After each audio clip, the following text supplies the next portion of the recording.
അച്ഛനെവിടെ പോയി?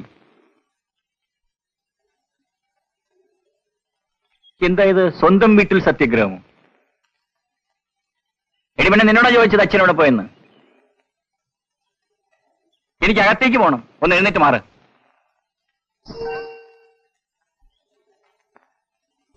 ഒരാൾ വീട്ടിൽ വന്നാൽ ഇങ്ങനെയൊക്കെയാണോ സ്വീകരിക്കുന്നത്? കാലെടുക്കടി. എടുക്കില്ലേ? വേണ്ട.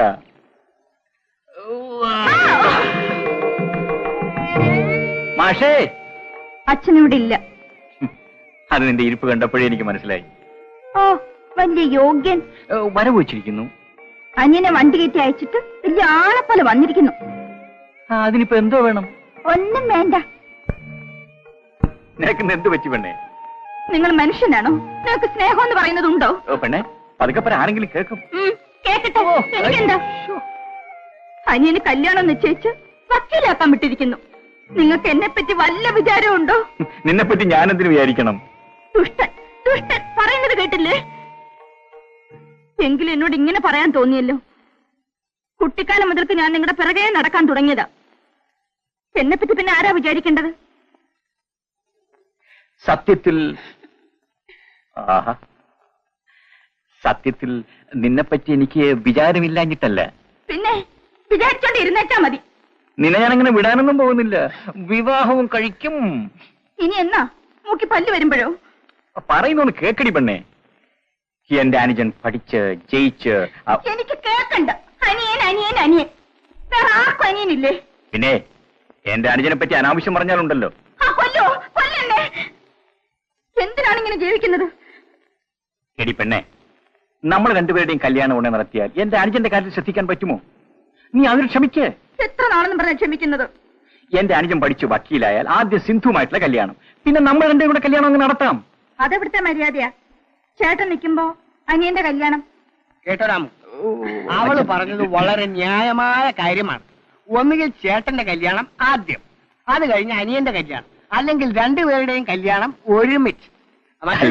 ഞങ്ങൾ രണ്ടുപേരും കൂടി തമാശ. മനസ്സിലായി മനസ്സിലായി. നിങ്ങൾ തമാശ പറഞ്ഞത് മുഴുവൻ ഞാൻ പുറത്ത് കേട്ടുകൊണ്ടിരിക്കുകയായിരുന്നു. ഏതായാലും നിങ്ങൾ രണ്ടുപേരും എന്നെ കാര്യമായിട്ടൊന്ന് സഹായിച്ചു. എന്റെ ജോലിയുടെ 3/4 ഭാഗവും നിങ്ങൾ ചെയ്ത് തീർത്തു. ഇനി ആ ചടങ്ങ്, കല്യാണം, അത് ഞാൻ നടത്തി തരും.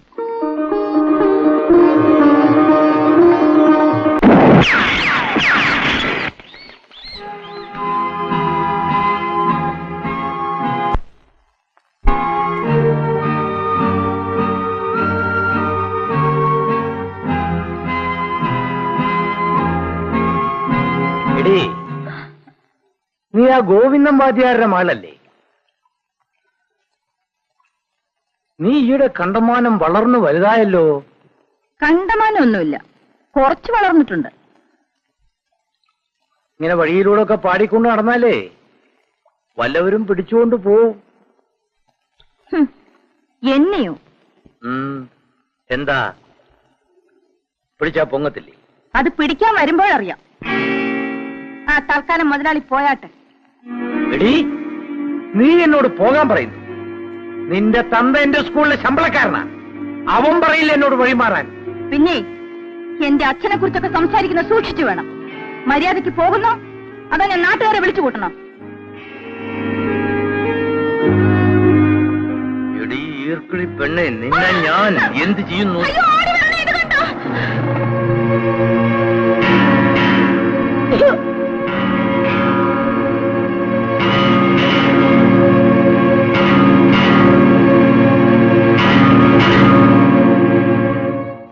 എത്ര പറയണ്ടേ? 310.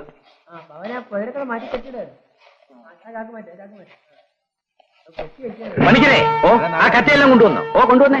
ആ എല്ലാം നോക്കിയോ? ഓ നോക്കി. ഒന്ന് വേഗം അങ്ങോട്ട് ചെയ്തേ.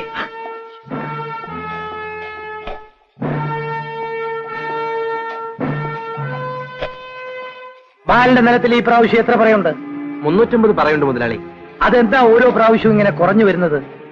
കുറവൊന്നുമല്ല മുതലാളി, സാധാരണ എത്ര ഉണ്ടാവാറുള്ളൂ. തനിക്ക് എങ്ങനെ അറിയാം? നിലം ബാലിന്റെ അല്ലേ? ഞങ്ങൾ ഒരുമിച്ചാണ് കൃഷി ചെയ്യുന്നത്, അതുകൊണ്ട് എനിക്കറിയാം. അത് വേലായുധം പറഞ്ഞ് ശരിയാ മുതലാളി, ഇവർ ഒന്നിച്ചാ അധ്വാനിക്കുന്നത്. തന്നോട് ചോദിച്ചോ? ഇല്ല. പോപ്പുറത്ത്. ബാല, നീ ശരിയായിട്ട് വളം ചെയ്യാത്തോണ്ടാണ് വിളവ് കുറഞ്ഞു വരുന്നത്. അത് മുതലാളി പറയുന്നത് ശരിയാ.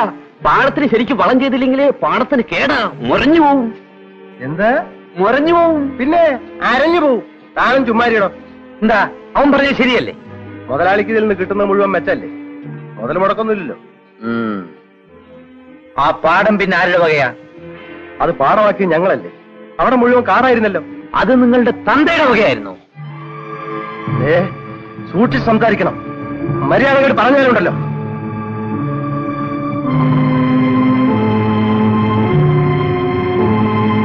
പറഞ്ഞാ താൻ എന്ത് ചെയ്യുമടാ പട്ടി? എന്ത് ചെയ്യുമെന്ന് കാണിച്ചു തരണോ? എന്ത് ചെയ്യും?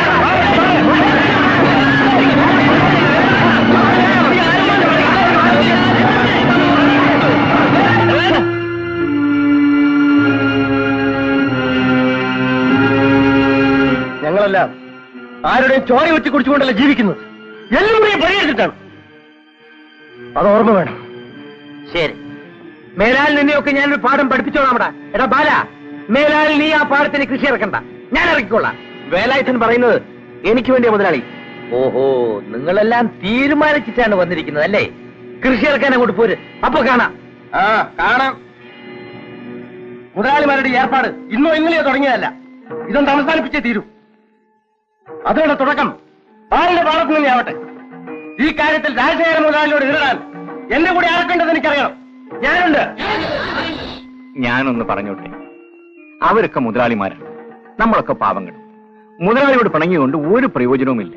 മുതലാളിയുടെ സ്ഥലം വിട്ടുകൊടുക്കാൻ പറഞ്ഞാൽ അങ്ങ് വിട്ടുകൊടുക്കുന്നതാണ് നല്ലത്. എന്തിനായി വഴക്കം വെക്കാണോ? രാം ഒരു കൃഷിക്കാരൻ തന്നെയാണ്. അസൽ കൃഷിക്കാരന്. എന്റെ അച്ഛന്റെ കാലത്ത് മുതലാളി തന്ന കാട് എന്റെ കാലമായപ്പോ പാടമായി. 2 കൃഷി കഴിഞ്ഞപ്പോ മുതലാളി എന്നെ വിളിച്ച് പറഞ്ഞു, എടാ രാമു, ആ കൃഷി സ്ഥലം അങ്ങ് വിട്ടതാണ്. ഞാൻ ഉടനെ അങ്ങ് വിട്ടുകൊടുത്തു, അത്ര തന്നെ. ഞാൻ അസലുള്ളവനാ. എന്റെ സ്ഥലം വിട്ടുകൊടുക്കാനൊന്നും ഞാൻ അങ്ങനെ നിശ്ചയിച്ചിട്ടില്ല. ഓ, അനുഭവിച്ചോ? എന്റെ അനുജനെ പഠിപ്പിക്കാൻ പണം തരുന്ന മുതലാളിക്കെതിരായിട്ട് എന്നെ കിട്ടൂല. രാമു, അനിയനെ പഠിപ്പിക്കാൻ രൂപ തന്നത് കിടപ്പാടം പണയപ്പെടുത്തിയിട്ടല്ലേ? സമ്മതിച്ചു, പക്ഷെ അതിന് ആളുണ്ടായല്ലോ. പിന്നെ നിങ്ങൾ എന്ത് വേണോ ചെയ്തോ, ഈ വഴക്കിനും വക്കാണത്തിന് ഞാനില്ല, ഞാൻ പോകുന്നു. പൊയ്ക്കോ. ഇന്നല്ലെങ്കിൽ നാളെ നീ ഞങ്ങളുടെ വഴിക്ക് വരും. വരാതെ അവിടെ പോവാൻ. ഞങ്ങൾക്കിതിൽ കാര്യമൊന്നുമില്ല. എങ്കിലും ഞങ്ങൾ നിങ്ങളുടെ അനുഭാവികളാണല്ലോ. ഒരു ചെറിയ സംശയം. എതിർക്കാൻ തന്നെ തീരുമാനിച്ചു. അതിനുള്ള ശക്തി? എതിർക്കാനുള്ള മനസ്സുണ്ടായാൽ മതി മാഷേ. ശക്തി താനെ ഉണ്ടായിക്കൊള്ളു. എന്ത് തന്നെ സംഭവിച്ചാലും വിരോധമില്ല. അവരൊരുത്തനെയും പാടത്തിറങ്ങാൻ സമ്മതിക്കരുത്. അതിന് ഞങ്ങൾ മതി. അവരൊരുപാട് ആളുകൾ കാണും. നിങ്ങളും കുറെ പേരെ വിളിച്ചോളൂ. പണം എത്ര വേണമെങ്കിലും കൊടുക്കാം. വേണ്ട മുതലാളി, അതിന് ഞങ്ങൾ മാത്രം മതി. വല്ലവന് എതിരിടാൻ വന്ന അരിഞ്ഞുകളാ. കേസ് ഞാൻ നോക്കിക്കൊള്ളാം. പോ. ശരി.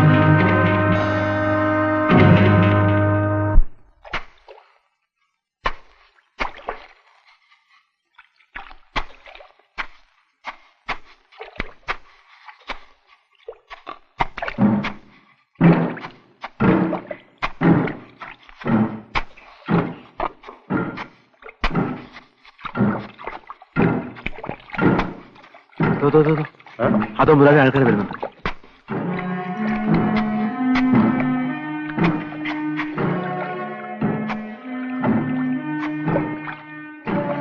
വരട്ടടാ, നീ പോയി ഇതിന്റെ ജോലി നോക്ക്.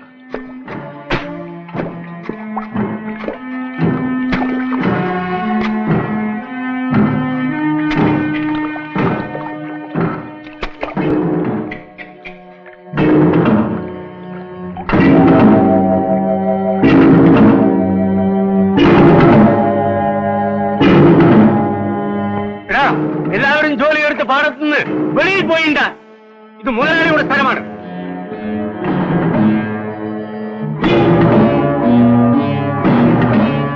പാടത്തിന് എല്ലാവരും കയറിപ്പോകാൻ.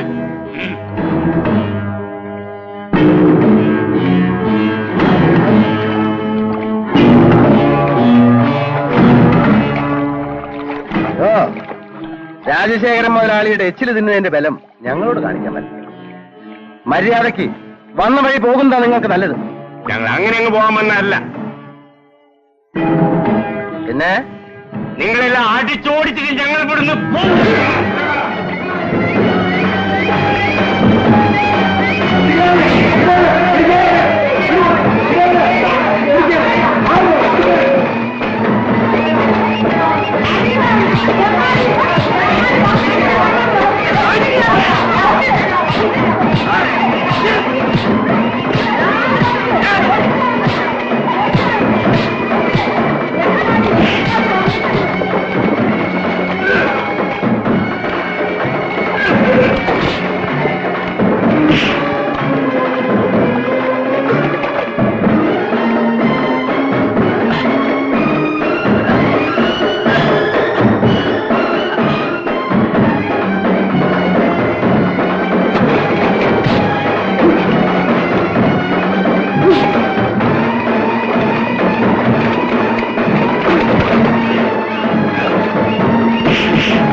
ഇൻസ്പെക്ടർ അവരെന്റെ ആളുകളെ കൈയേറ്റം നടത്തുകയായിരുന്നു. പാവപ്പെട്ട എന്റെ കുറെ തൊഴിലാളികളെ വേലായുധനും കൂട്ടരും ചേർന്ന് വെട്ടിക്കൊന്ന് പാടത്തിട്ടിരിക്കുന്നു. യെസ് യെസ്, നിങ്ങൾ ഉടനെ അങ്ങോട്ട് വരാം. ഇന്ന് എനിക്കാണ് ഇത് സംഭവിച്ചിരിക്കുന്നത്, നാളെ നിങ്ങൾക്കും ഇത് സംഭവിക്കും. ഉടനെ എന്തെങ്കിലും നടപടിയെടുത്തില്ലെങ്കിൽ അപകടമാണ്. കമോൺ. അയ്യോ ഞാനല്ലേ, അയ്യോ അയ്യോ, പോലീസ് പോലീസ്. എനിക്കറിയില്ല. അറിയില്ലേ?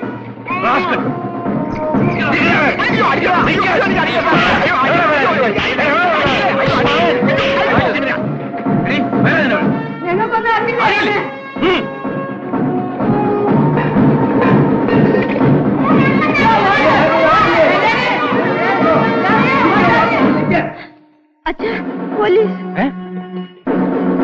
വേലായുധൻ കുട്ടി ഇങ്ങോട്ട് അങ്ങനെ വന്നോ? ഇല്ല, സത്യം പറയണം. ഇങ്ങോട്ട് വന്നില്ല. Check in.